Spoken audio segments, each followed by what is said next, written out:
You're listening in on an animated discussion about Batman the Animated Series with two experts in their fields. I'm Joshua Unruh, your superhero scholar. And I'm Caleb Masters, your friendly neighborhood film critic extraordinaire from thecinematropolis.com. And today's topic is Season 2, Episode 20 of Batman the Animated Series, What is Reality?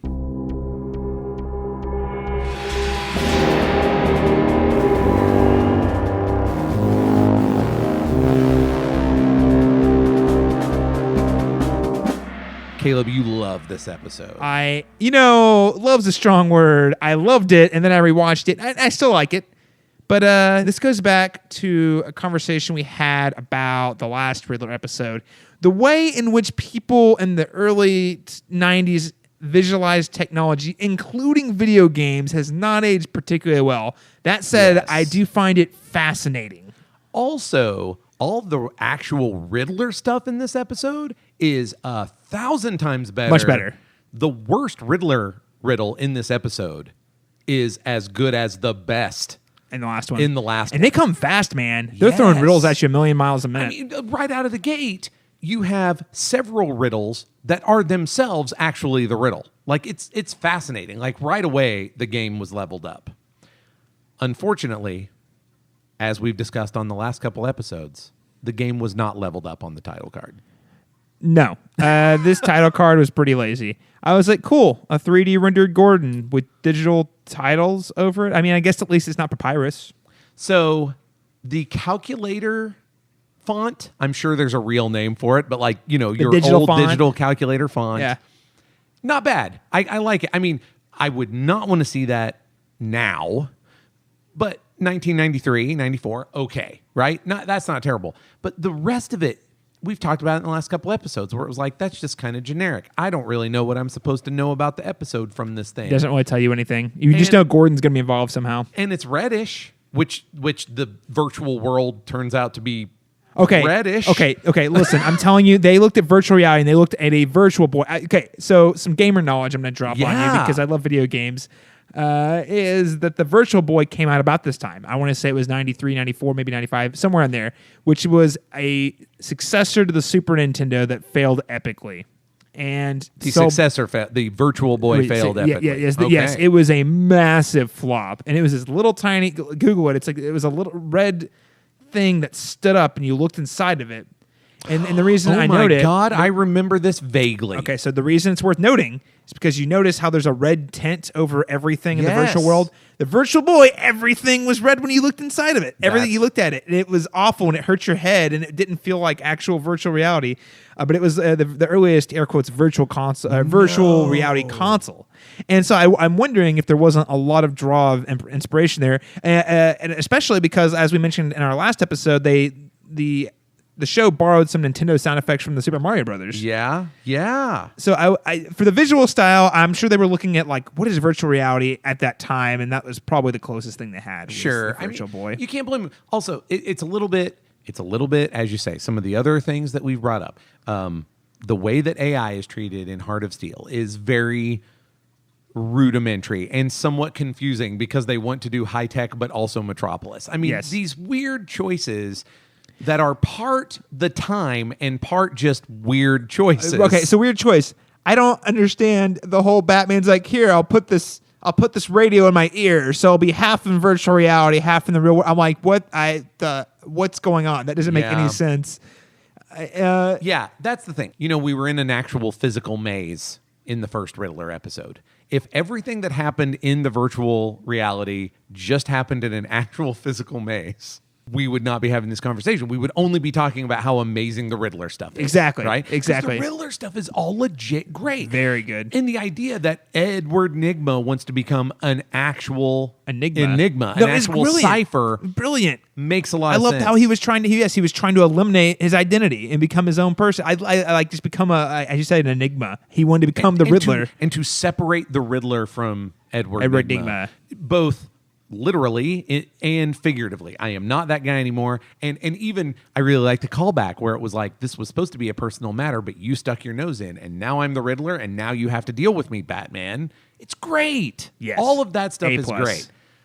The puzzle box is great. Like the actual naming real puzzles, because again, we talked with Alexandra, it can't always just be puns, for God's sake. Exactly. No, these are actually bona fide riddles that work and function as riddles, where I was like, oh, they actually sat around and thought about this for a second. Yeah, definitely. And all of them are really good. Even the ones he just says and throws away are pretty good riddles. Well, like the location of the Riddler at the end of the episode, I was like, damn, that is a brilliant Okay. Riddler. Kind of bonkers. bonkers. My God, I love it. Yes. I love it. It is.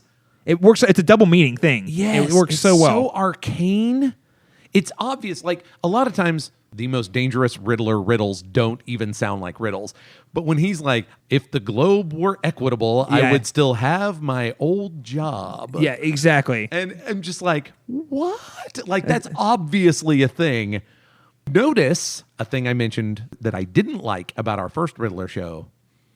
Robin is traditionally the one that solves the riddles. Yes. Yeah, correct. They figured that out for this episode, and I really liked that. Yeah, well, again, they put Robin in the seat of the experienced gamer. Yeah, again, right. and it works pretty well. I mean, even though the technology doesn't really make a lot of sense in this episode, Robin's still the guy who does understand it, is able to walk Batman through it. And once Batman has his head wrapped around it, he's the one solving the riddles too. Yes, but even with the puzzle box that had the computer in it, like, Robin is the one that solves the box so that it opens.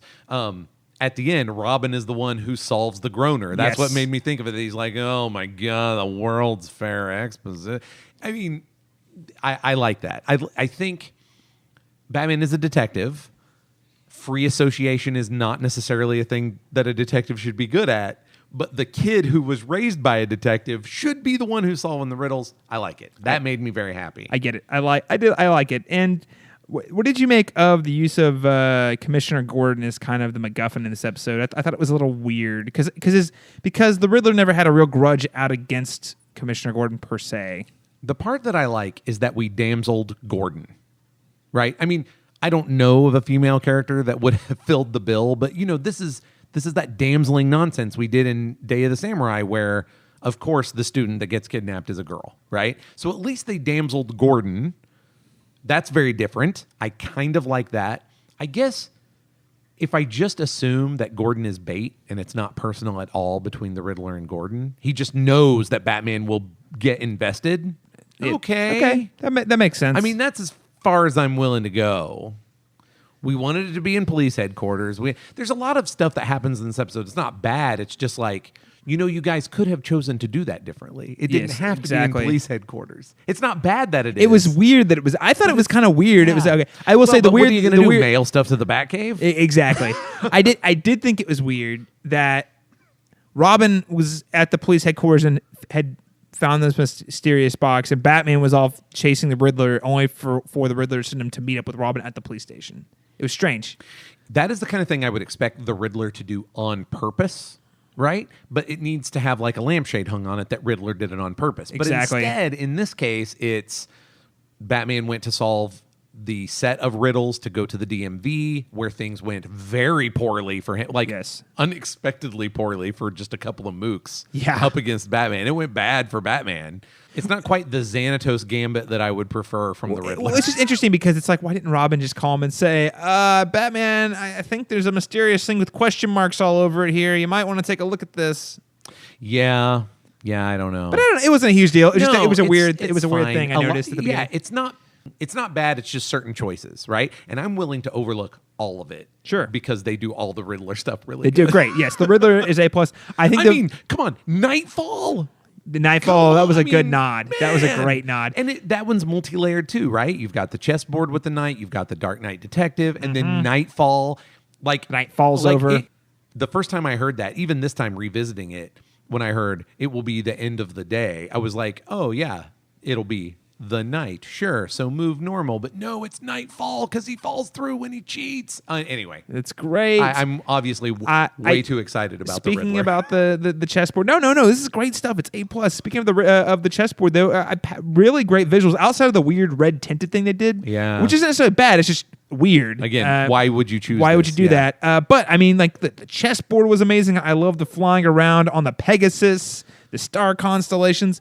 Very nonsensical stuff that I quite enjoyed. Yeah, it is stuff that once they figure out, once they impose a meaning on it, you get it. It always had this meaning. Right. But at the moment that they're doing free association, he's like, does it have something to do with the Pegasus? And Robin's like, I flunked classical mythology. I don't know. That was hilarious. But I do know star constellations. But I know astronomy. Yeah, that's good stuff. Okay, more weird technology choices. There are payphones used. Yes. Again, no. It's 1993. They used to actually have them. They were real things. It's just it doesn't age well. And saying things like cordless modem. You checked the software, but not the hardware. The hardware. There's a cordless modem.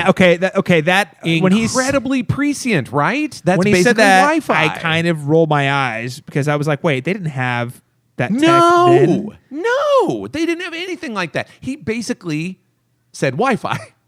But let me tell you, I was hardwired for my internet in 1993. There was an internet in 1993. It's true, but a wireless modem. Nope. I mean, I'm prepared for somebody listening to the show to tell me that we are wrong about that technology. And listen, and the super secret base. Yeah, of but the that's government. What it has to be. Yeah, it's crazy. Or you were ultra uber rich, so rich that we plebeians could not own one. And they didn't, and nobody cared about the internet like that. I mean, it was just, you know what I'm saying? No, it was. On one hand, it was ridiculous. At the same time, I was like, you're 15, 20 years ahead of Wi-Fi. Pretty good job, you guys. Well, again, it goes back to what we talked about with the Heart of Steel. They have the right idea for where tech's going, but the way it visualizes and manifests on the screen is very strange. Yeah. You can see how most of it got there. Again, the Metropolis influence in Heart of Steel, and this one, that Virtual Boy. I just Googled it. I looked at it. I do remember those being in stores. I don't know that I ever got to look through one, but they had pictures. It's all red tinted. It all makes sense now, except at the same time, it's like, but why did you choose that? Right. Because the Virtual Boy was actually, it's interesting because the Virtual Boy was actually terrible. It was hardly virtual reality. It was terrible. But now it's interesting because 25 years later, virtual reality is a really hot thing again, except, and it's not quite up to the state of this episode, but it's getting a lot closer. You can fully render things in 3D. Somebody read Neuromancer and just threw that on top of the Virtual Boy and decided that was good enough. And it was. You and I have talked about how wonderful it is to really close watch this show. And that you and I watch a lot of things and are expected to talk about them in a professional manner, and that not everything we are asked to do that to can bear the weight. Exactly. Most of the time, Batman the Animated Series can really carry the weight.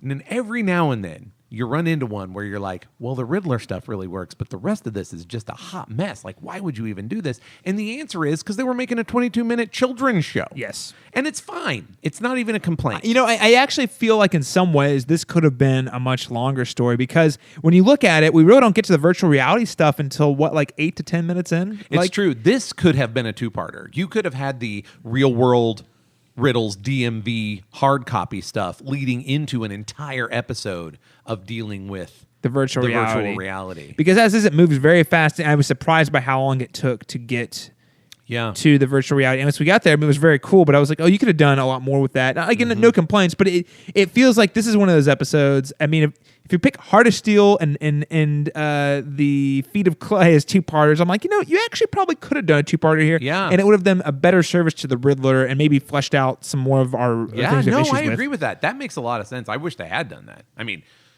we talked about it. Heart of Steel doesn't need two-parter. Nope.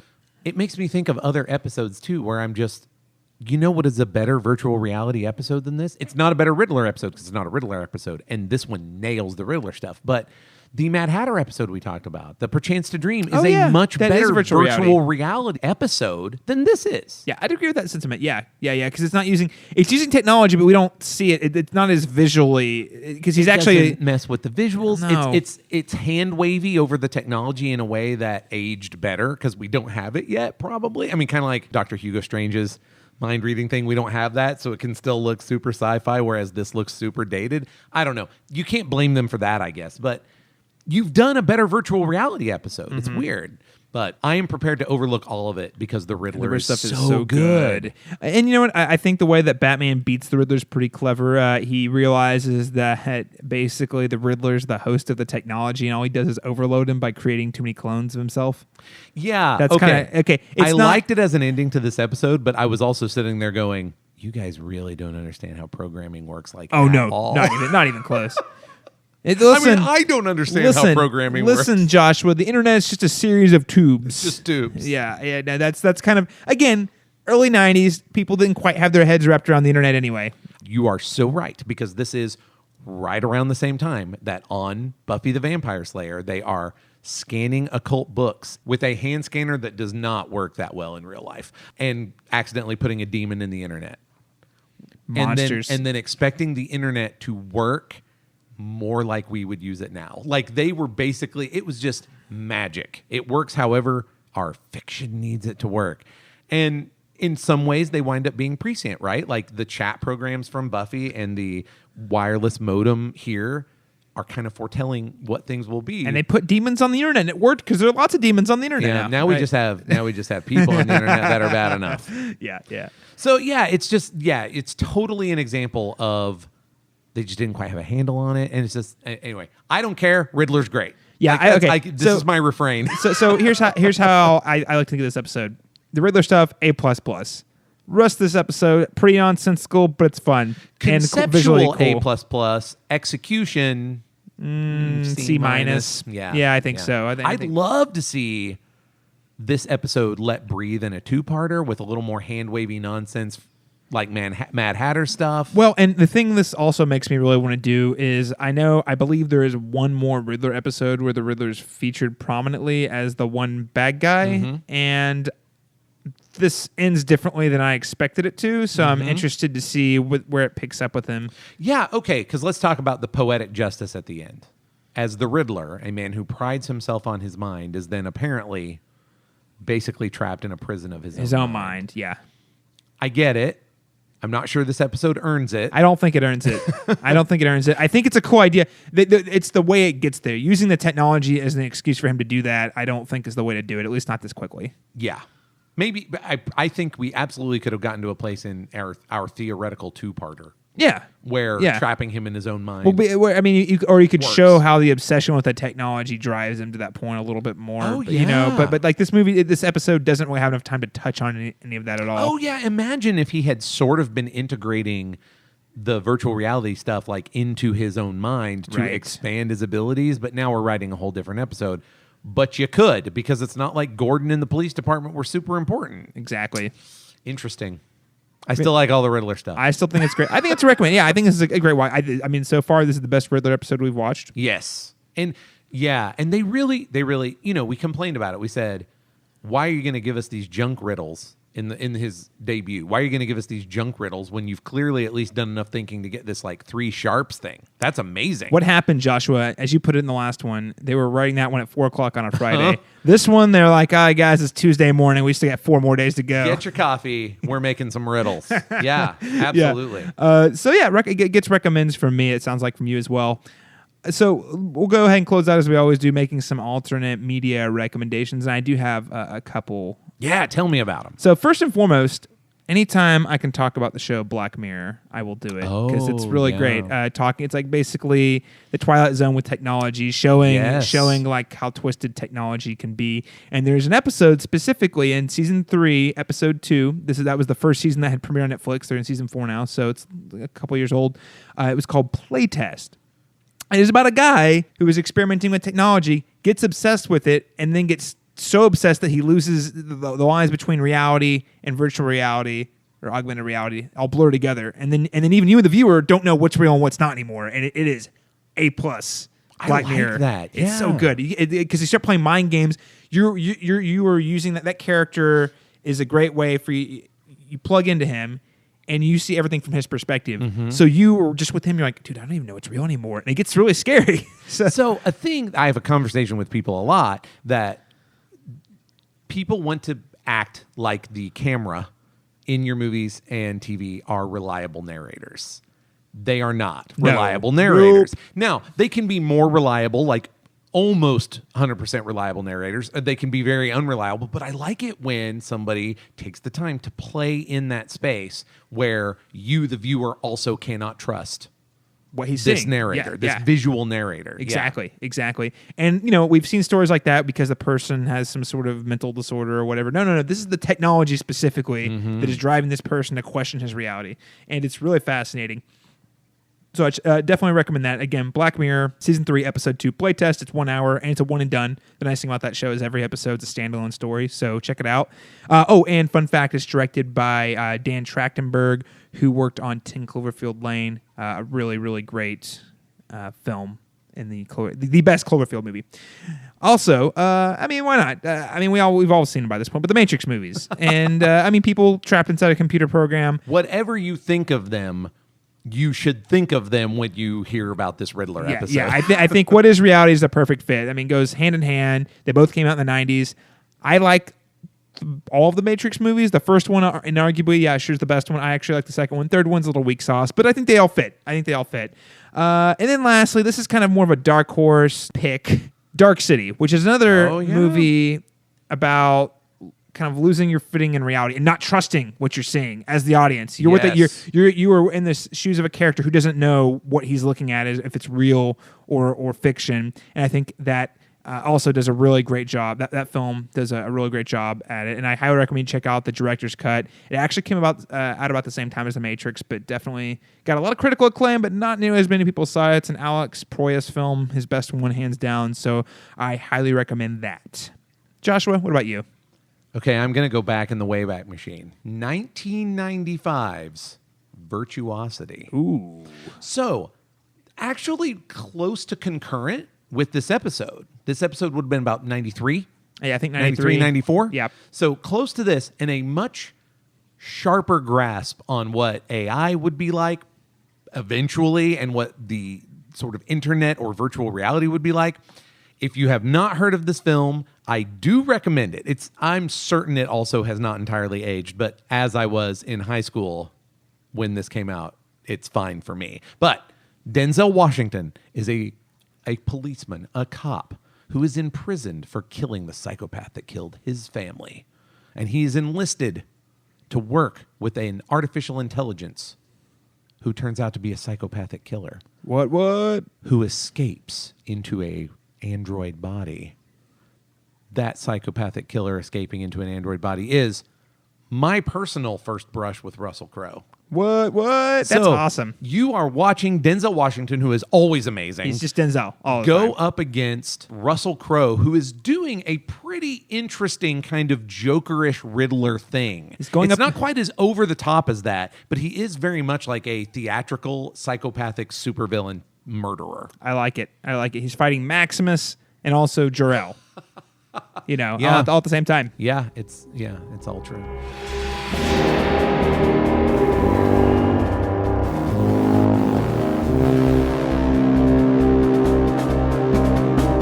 Well, that about wraps up this animated discussion. Caleb, where can people go to continue the conversation with you? Well, Joshua, you can always find me on Twitter talking about film, television, video games, and all sorts of other pop culture goodness at C Masters Talk. That's letter C Masters Talk. I'm also the editor-in-chief and film critic at the Cinematropolis, and we publish these in-depth essays on all types of different films, oftentimes including science fiction and superhero films, all the stuff you'd want to read about. And you can find all of these articles at thecinematropolis.com. Joshua, what about you? I'm also most active on Twitter, where you can find me easily enough at Joshua Unruh. And remember that an animated discussion is a Pulp Diction Productions program and is 100% supported by listeners like you. To find out how you can keep this and our other shows in production, check out patreon.com/pulpdictionproductions. Well, ladies and gentlemen, I hope you're ready for a wild vacation because we're about to take a trip to Season 2, Episode 13, Joker's Wild. Until next time, we'll see you back here. Same bat time, same bat channel.